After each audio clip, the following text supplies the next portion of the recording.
नमस्कार दोस्तों, मैं हूं अमर और स्वागत करता हूं आपका अपने YouTube चैनल पर। दोस्तों, आज की इस वीडियो में हम देखेंगे order of initialization. Order of initialization का मतलब ये है कि जब भी हम क्लास बनाते हैं और क्लास के अंदर उसके डेटा मेंबर्स और मेंबर फंक्शन को इनिशियलाइज करते हैं, data members and member functions member function जब हम इन दोनों को इनिशियलाइज करते हैं तो किस ऑर्डर में वो उनका इनिशियलाइजेशन होता है। तो बेसिकली मैं आपको बता देना चाहता हूँ कि इनका जो ऑर्डर ऑफ इनिशियलाइजेशन है वो बेसिकली किस पे डिपेंड करता है। वो डिक्लेरेशन ऑफ डेटा मेंबर्स पे डिपेंड करता है। फॉर एग्जांपल, जैसे इस वाले एग्जांपल में जब हम इंट m1 और इंट m2 लेंगे और उसके बाद जब हम इनिशियलाइज करेंगे तो सबसे पहले m1 इनिशियलाइज होगा और फिर उसके बाद m2। ये इसलिए है क्योंकि सबसे पहले m1 डिक्लेयर हुआ था, उसके बाद m2। चलिए इस पूरे एग्जांपल को ले लेते हैं और उसके बाद देखते हैं क्या है। सबसे पहले हमने क्या किया, सबसे पहले हमने दो क्या ये जो नॉर्मल फाइल्स होती है C++ की, सबसे पहले हमने उनको इंपोर्ट कर लिया। उसके बाद हमने क्या कहा, उसके बाद हमने कहा कि एक इंट नाम का एक इनिशियलाइजेशन m1 नाम का वेरिएबल बनाओ और जिसपे क्या पास कर दो, वेरिएबल m नाम का वेरिएबल पास कर दो। और जब जैसे हम इस फंक्शन के अंदर जाएं तो बोल देना कि इनिशियलाइज कर रहे हैं m को और उसके बाद रिटर्न कर देना m। सिमिलरली एक इनिशियलाइजर m2 नाम का वेरिएबल बनाओ जिसपे वापस से वेरिएबल लो m और जब अंदर जाना तो इनिशियलाइजर m2 कर देना और उसके बाद रिटर्न कर देना। उसके बाद एक एग्जाम्पल नाम की क्लास लेते हैं और उस क्लास में क्या करते हैं, दो दो डेटा मेंबर्स डिक्लेयर करते हैं। पहला है m1, दूसरा है m2। सीरियल वाइज ध्यान दीजिएगा, पहला है m1, दूसरा है m2। उसके बाद हमने क्या किया, हमने एक पब्लिक सेक्शन में क्या किया, हमने एक कंस्ट्रक्टर बनाया। कंस्ट्रक्टर कितनी वैल्यू ले रहा था, 1 और 2। उसके बाद हमने क्या किया, हमने एक इनिशियलाइजर लिस्ट बनाई। अब जितने लोगों को इसका मतलब नहीं पता है उन्हें मैं बता दूं कि इसका मतलब होता है इनिशियलाइजर लिस्ट।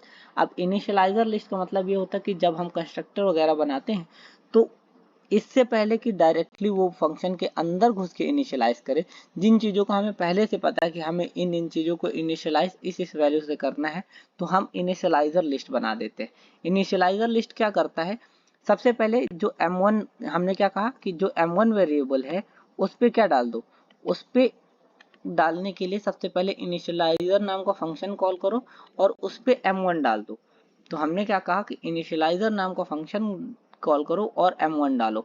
m1 एक बाहर से आई हुई वैल्यू होगी, तो सबसे पहले हम क्या करेंगे, हम m1 नाम की वैल्यू इसे देंगे, वो इनिशियलाइजर प्रिंट कराएगा और m1 वैल्यू भी प्रिंट कराएगा और रिटर्न कर क्या कर देगा, m1 m रिटर्न कर देगा। यानी m1 जो यहाँ पे जो मेन फंक्शन में वेरिएबल है वहाँ पे क्या सेव होगा, वहाँ पे सेव होगा m, जो कि यहाँ से रिटर्न होगा। उसके बाद मैंने कहा m2 नाम का वेरिएबल बनाओ जिसको m2 इनिशियलाइजर 2 से रिप्रेजेंट करो और उसके बाद उसको भी यहाँ से प्रिंट करा के उसको रिटर्न करा दो। यहाँ पे सॉरी मैं रिटर्न स्टेटमेंट लिखना भूल गया, तो यहाँ पे होगा रिटर्न m। ठीक, उसके बाद हमने कहा क्या कहा कि उसके बाद प्रिंट आउट करवा देना कि कंस्ट्रक्टर कॉल। इसका मतलब ये है कि कंस्ट्रक्टर की कॉलिंग हुई है तो उसको प्रिंट आउट करवा देना। तो यहाँ पे हमने बोला कंस्ट्रक्टर कॉल और ये बना हुआ है डिस्ट्रक्टर। डिस्ट्रक्टर क्या होता है कि डिस्ट्रक्टर जब जैसे ही जो कंस्ट्रक्टर होता है उसका लाइफ स्पैन खत्म होता है वैसे ही डिस्ट्रक्टर ऑटोमेटिकली कॉल हो जाता है और कंस्ट्रक्टर ने जितना भी जो भी किया होगा वो पूरा का पूरा डिस्ट्रक्टर पूरा का पूरा इरेज कर देता है। उसके बाद हमने सेमी कॉलन लगाया, यानी यहाँ से क्लास खत्म। उसके बाद मैंने कहा कि एक ऑब्जेक्ट नाम का वेरिएबल बनाओ जिसपे 2 और 3 पास करो। 2 और 3 पास करो इन द सेंस कि जब हमने यहाँ से 2 और 3 पास किया तो सबसे पहले यहाँ पे क्या आया, यहाँ पे आया 2, यहाँ पे आया 3। इसके बाद हमने क्या कहा, हमने कहा कि इस m1 वाले वेरिएबल पे इनिशियलाइजर नाम का फंक्शन कॉल कर दो और यहाँ पे 2 दे देना, यहाँ पे 3 दे देना। तो चलिए इनिशियलाइजर नाम का फंक्शन को कॉल करते हैं। तो सबसे पहला आउटपुट होगा, जो जो सबसे पहला आउटपुट होने वाला है वो सबसे पहला आउटपुट होने वाला है इनिशियलाइजर m1 2।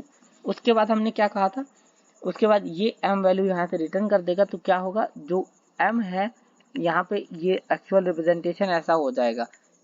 और यहाँ पे हम एक चीज क्लियर जानते हैं कि ये वैल्यू इनिशियलाइज करने के काम में आती है, यानी इसका ओवरऑल मतलब ये है कि m1 में 2 डाल दो।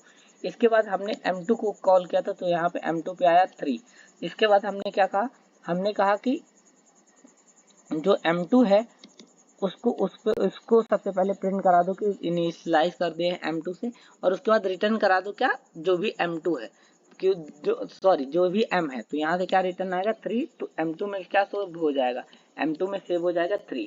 अब इसके बाद क्या करते हैं, इसके बाद यहाँ से निकले और सबसे पहले हमने क्या लिखा, कंस्ट्रक्टर कॉल्ड।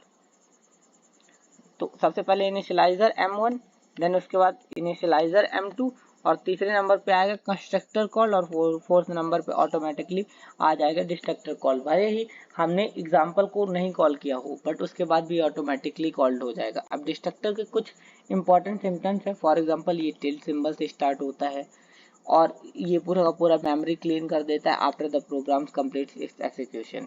अगर दोस्तों आपका ये हमारा कंटेंट पसंद आया हो तो कृपया लाइक, सब्सक्राइब और शेयर करना ना भूलें। धन्यवाद।